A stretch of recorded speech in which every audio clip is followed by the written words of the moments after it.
So for those of you who have cell phones, it would be great if you extinguish them. Don't just turn them off, but turn them all the way off. We have electromagnetically sensitive people in the audience, and they and I would appreciate it. First of all, thanks everyone for coming out. And the topic of the day is the dark side of smart meters, and primarily to tell you what PG&E doesn't. I am Rob States, briefly 3 MS degrees, not in microwave technology. One would wonder why listen to me. So I tend to list relevant work experiences when I'm giving a talk. For about 2 years, I consulted for Microsource that makes microwave synthesizers up in Santa Rosa. And I was doing, basically circuit troubleshooting for those guys. I've designed several mainstream power generating pieces of equipment in the grid, and I'm the planet's leading expert on pulsed impingement. I sold a job to the Department of Energy, and this technology is capable of reducing the planet's energy consumption by about 0.75%. That's one invention. 0.75% reduction. This basically doubles the efficiency of drying of paper. So the point being that I have expertise both in the microwave side and in the power generation side. So this is kind of the introduction for the afternoon. So the idea is to basically outline what is a smart meter, and then the health impacts, which are like drive you nuts, and the privacy impact, which will double drive you nuts. And the idea is to create an action plan, which, since I'm an engineer, I don't have the action plan, but we have Larry Bragman here who does have an action plan. So let's describe what we're talking about here, which is the power grid. And during a typical day, there is lots of power consumption during the middle of the day, and there isn't very much in the middle of the night. And so the primary reason for having smart meters is to move some of this demand over to there. So basically, a smart meter is therefore responsible for 0 reduction in usage. 0 reduction. It is primarily a device that moves power from one place to another. Unlike, for example, superconducting high tension lines. Okay, those would be responsible for a 30% increase in total efficiency and a total reduction in usage of power, usage of fuel to generate the power. Boy, am I not doing a good job here. But these meters of themselves are responsible for no reduction in the consumption of electricity. The customer's behavior is responsible, and on a good day, PG&E cites the number 4 to 12%. Okay, so if you think of a typical $100 a month power bill, that's like $40 a year. I mean, how much customer sort of activity are you going to get out of that fairly small amount of money? So that factors into, well, I'll get back to that. This is off of Silver Spring's website that basically describes the system, and as you can see, it's very simple. Any straightforward questions for that? Let me give you the quick tour de force. Over here is your house, and here is a smart meter that's connected to your house, and eventually this smart meter then talks to PG&E, which is over here somewhere. But what it also does is it talks to the neighbor's meter, and that to the neighbor's meter, and that to the neighbor. And what we're showing here is that this is what's called net topology. That means your meter has to send about 700 numbers a day to PG&E so that they know time of day use for your house. Okay, that only takes 45 seconds, but it may not be talking directly to a cell tower. It may be talking, which is this thing right here. It may not be in direct line of sight to a cell tower, so it will talk to its neighboring smart meter. That neighboring smart meter will talk to another neighboring smart meter, and so the duty cycle the PG&E cites is for this meter talking, let's say this meter talking directly to a cell tower, but what they are leaving out of the details are this meter may be collecting data from tens to dozens to hundreds of other meters. In fact, the duty cycle of this thing could be nearly continuous. So it is an unknown factor. Now, I'm in the civil engineering fire life safety business, where we are designing civil engineering structures for safety of individuals. And in those structures, we are overwhelmingly conservative. We make the most severe assumptions to preserve human life. In this system, that says the thing is on most of the time. And that violates some of the major tenets of how these systems have been sold by PG&E and how they have been approved by the FCC. So basically, this baby gives power to your system, to your house, and it sits there and thinks about the power and then sends its thoughts back.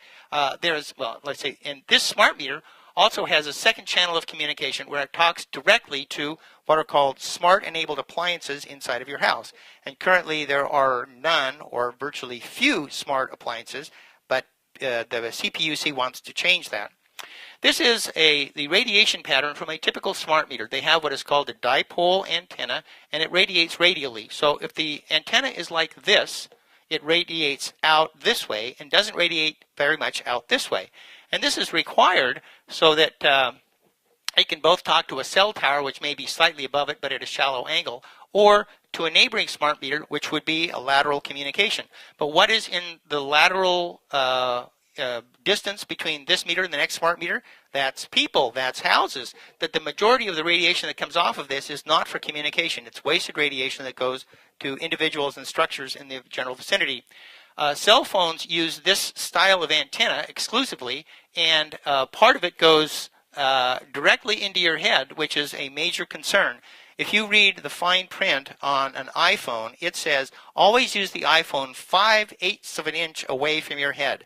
That means you are told in the fine print 6-point type in the sub-paragraph of some appendix to hold the thing with an air gap between your head, because when it is touching your head, this radiation is actually above the FCC limit. This is strictly optional. These antennae could be designed as high gain transmitters, and all it would mean is you either put it on this side of your head where the cell tower is this way, or this side of your head where the cell tower is that way, and you could drop the energy consumption, or let's say the energy wasted to your head by a factor of 1,000. It would be fairly easy to design. But in 1996, the Telecommunications Act relieved them of any local requirements to get the position of the cell towers approved. So they can put a cell tower anywhere they want. And the rider in 1998 resolved them of any liability. So they are in a position of not requiring to consider your health when they're either designing the system or designing the phones. And more convenience is the sales feature, and that is what's been driving this industry, is more convenience. A smart meter typically goes on the outside of your house, and so there it is located. But what's directly on the other side of this? That's the interior of your house. So because we know that this is a laterally transmitting device, on the other side, this is being laterally transmitted through the wall. So if you're sleeping over here, you're getting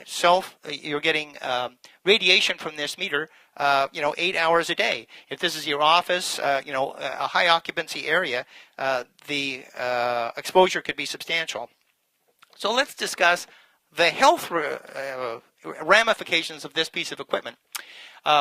We are fairly familiar with ionizing radiation, which, say, an X-ray hits your cell inside of the cell's nucleus. It breaks a DNA molecule, and from then on, the children of this cell have a defective DNA, which turns on a RAS gene or some other naughty thing, and this cell then replicates and becomes a tumor. So this is a well-known, well-understood action path, but this is like an X-ray or a cosmic ray. It is an extremely high energy piece of radiation, and cell phones and smart meters put out much lower frequencies, typically 900 megahertz.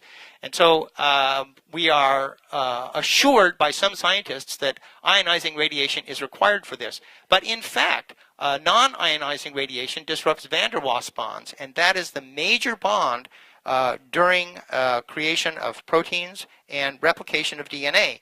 And you may think of a covalent bond as the rubber on the bottom of your shoe. If you want to get the rubber off, you have to scrape it or you have to cut it. It's very ruggedly bonded to your shoe. But a van der Waals bond is like the mud that's on the bottom of your shoe. It's fairly easy to scrape off. If you rinse it off, it comes off easily. That's a low energy bond. And you have much lower frequencies that can disrupt these. You are producing roughly 3,000 miles of DNA per day. You're making about 20 billion new cells. Each one has got about 3 feet. You figured out it's like 3,000 miles.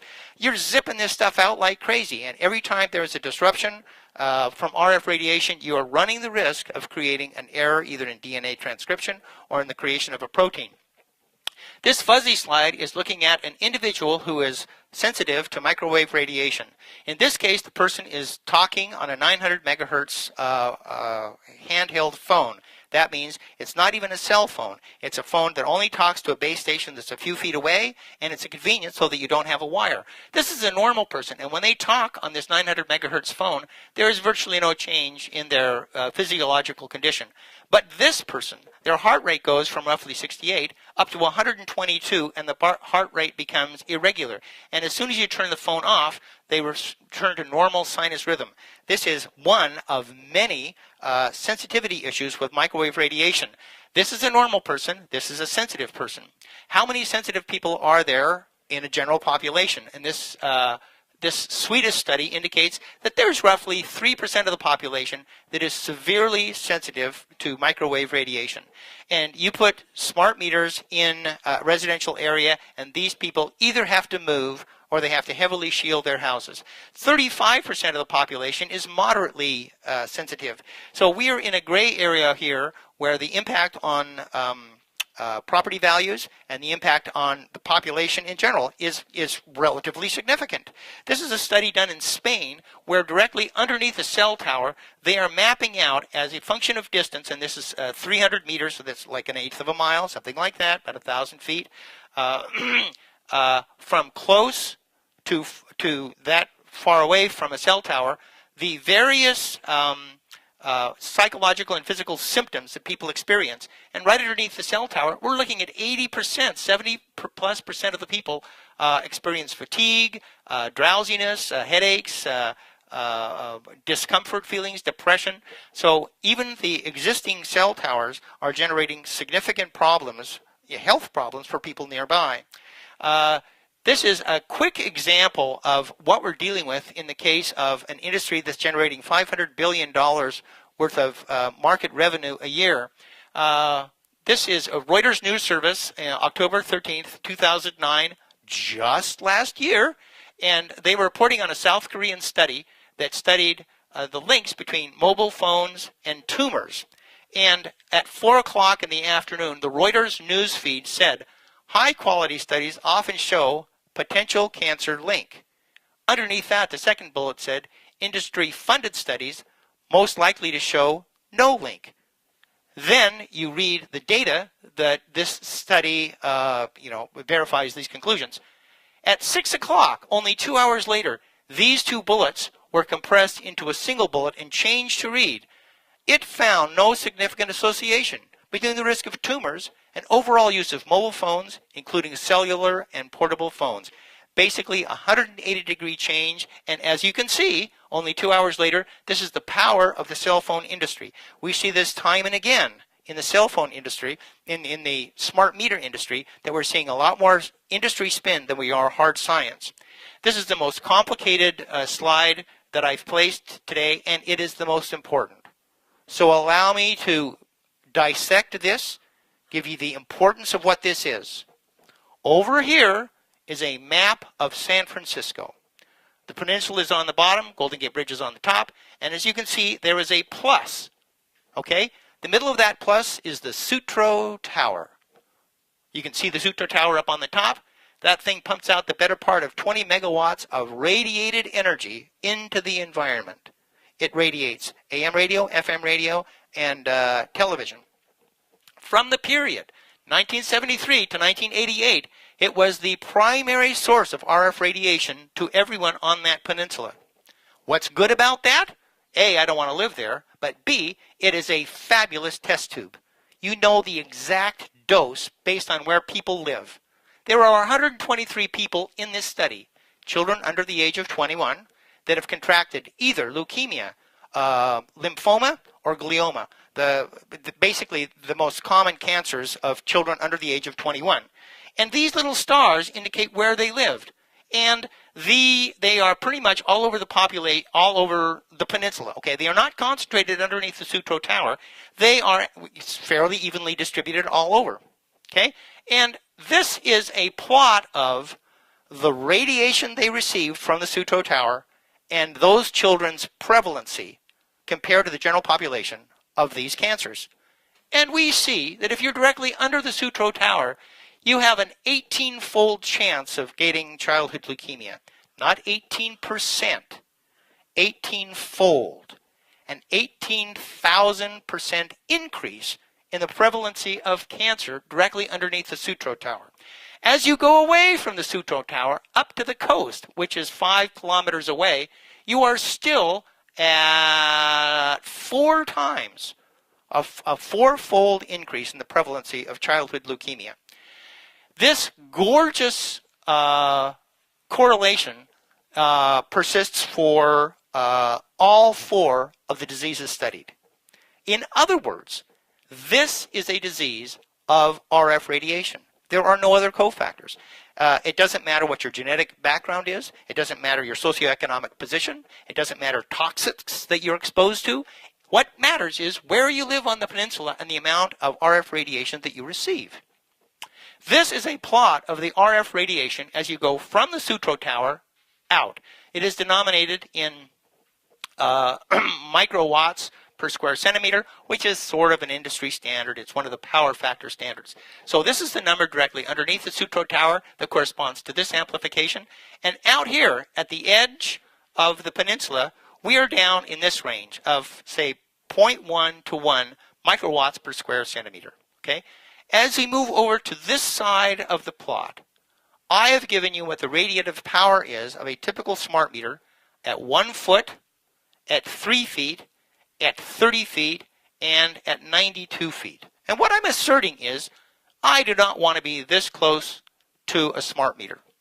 That is in this highly accelerated area where I'm increasing, in this case, childhood leukemia, but by implication, it is biologically active for other diseases. This is the only one that was studied in this study, but what it says is this is a canary in the coal mine, and we should stay away from this level of radiation. When you were 3 feet away, you were here, 30 feet away, you were there, but at 92 feet, you are under, this is a logarithmic plot. So I don't know if you're safe, but this is like an area where it might be safe, or at least safer. So I decided to plot these contours in my neighborhood. Here's my house from Google, above. And this is the danger zone. That is a 92-foot radius circle. And my meter is here, and the smart meter is going to radiate my living room. It's going to radiate one of the bedrooms, and this is fairly dangerous. I would point out that this level of radiation is incident on the roofs of the houses in question. Okay? This is attenuated when it goes inside the house where the children spend most of their time. So the actual risk profile is down here somewhere. So when I plot this in my neighborhood, it is actually much worse out here, and this is an accurate portrayal of what conditions are like inside my house. That is, this is an inside the house contour. This is a risk factor. This is where my neighbor's meter is. And likewise, there's a bedroom affected, and this is my second neighbor. This is a daycare center. Their meter is in the playground of the daycare center. Children will be walking within inches of the smart meter. First of all, PG&E has done nothing to ameliorate this. These have been installed down in LA, and they have not informed citizens who have bedrooms that are near the radiation source, nor daycares or other child-populated areas like schools that have excess. And again, this is a much worse exposure contour than is given here, because these risks are inside the house, and these risks are direct radiation through the air, significantly higher. So the first point I'd like to make is the safety of these devices is not at all verified by the data. And if you take a group of lab rats and you give them an L50 dose of a toxin, let's say lead or mercury, that is a dose that kills half of the population. So if you give half of that dose to you get more survivors, okay? But if you take half of the L10 dose for lead and half of the L10 dose for mercury and you give that to the rats, they all die. What I'm making a point is that the risk factors to human beings and to health is not linear. You can't make an assumption of half is twice as good as whatever. And so in the case of this radiation, it is pulsed radiation, meaning that it's on briefly and then it's off. It's on briefly and it's off. And you do not have the ability when there's a continuous, like with the Sutro Tower, which is continuous radiation, your body doesn't have a chance to sort of cope with it. Okay? It is on, it is off. And it could be that this form of radiation is vastly more damaging to human health. We don't know. It is totally unknown risk. The FCC says that 600 microwatts per square centimeter is an allowable continuous radiation. 600 microwatts per square centimeter. That is this line on this curve. As we can see, this is vastly in excess of the measured dose level at a 18-fold increase in childhood leukemia. This level has been based on studies done in the mid-1980s. We are much smarter now, and this study was published in 2002, I believe, 2002, which means the PG&E had every opportunity to be aware of this study before they configured their system. They could have put high gain antennas on and dropped this by a factor of 1,000, and they did not. They could have done transmission of signals on the power wiring. They could have done optical wiring, and they have done none of that. They have taken a technology path that exposes us to, according to this study, significant risk. Here is a typical smart meter that's installed on a wall, and this is a graph that was measured on the pillow of a person who was sleeping on this side. The pillow. This means that person is exposed to radiation 8 hours every night when they are sleeping, and we measured 0.05 microwatts per square centimeter, well above the safety level. In Italy, their smart grid is powered by a system that uses no radiation. It is technologically possible. If you talk to PG&E, they say no, it is not possible. As George alluded to early on, when I found out about the smart meter, I got a message in the mail that said we're about to put one of those babies in, and I pretty much jumped out of my skin. I did some minor research, and I knew right off the bat these things were trouble on a stick. I called to opt out, and they said, you're in a lot of hurt. We're not opting anybody out. And so I started sending emails to my mayor, and I said, we need to have a town council meeting. I want to bring this up. And we agreed that I would give a 15-minute presentation that's a condensed version of this that gives them some of these findings. I'm a registered PE in the state of California. I have the ability to talk about this subject. When the meeting came up, PG&E was on the podium for 45 minutes giving their spin, and I was denied the ability to present this information to them. So what you're seeing is suppressed information. 2 days before that meeting, PG&E, unbeknownst to me, the mayor was forwarding all of my emails to her, to PG&E. PG&E requested my presence at a meeting. They gave me the spin. I said, you're way above these leukemia levels. Their spin was, that's only one study. We use the FCC. They look at all studies. We use the standards from the UN. They look at all studies.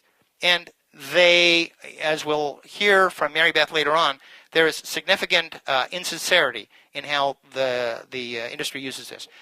Just recently, the Los Angeles Unified School District said that 1994 law that gives local governments no control over cell phone towers, they want that repealed. They see this impacting the health of their children. The European Parliament has recently voted in favor of being more precautions to human health than is currently being done. France has banned cell phones in primary schools. They can only text. And the federal government has officially acknowledged that electronic hypersensitivity is a disability. That means the municipalities are on the hook to ameliorate effects of affected people. This, I believe, is the whole reason PG&E came to see me, the privacy issue. Here we have a smart meter that is monitoring the power going to your house, and here are some activities that might be occurring in the house. And what I've shown here is a $3.24 DSP chip.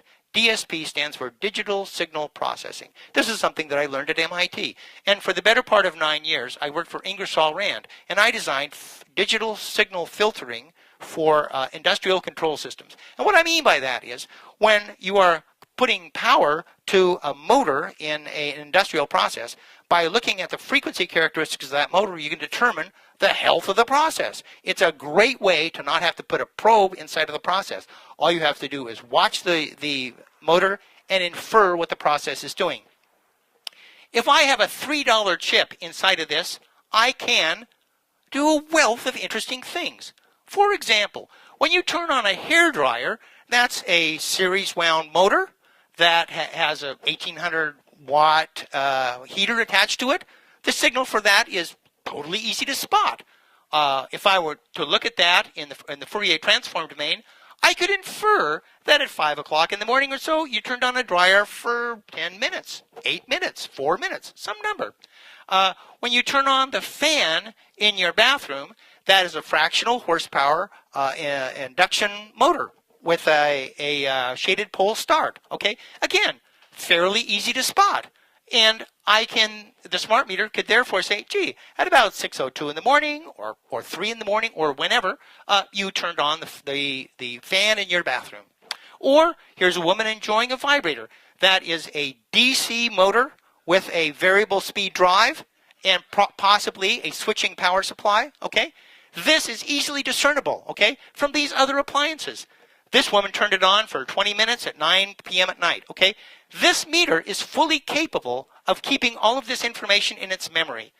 PG&E hasn't told us whether they're doing this or not, but what they have told us is the software inside of a smart meter is proprietary. That means we don't get to know. Thank you so much. I doubt if that's a coincidence. A.C. Nielsen collaborated with MIT in 1992, and they said, barcodes are great. That tells us what you buy. Customer cards are great. They tell us who bought the stuff. But what they also said was, what is missing in our marketing strategy is when, where, and how usage. And they were presenting this to MIT saying, this is a problem.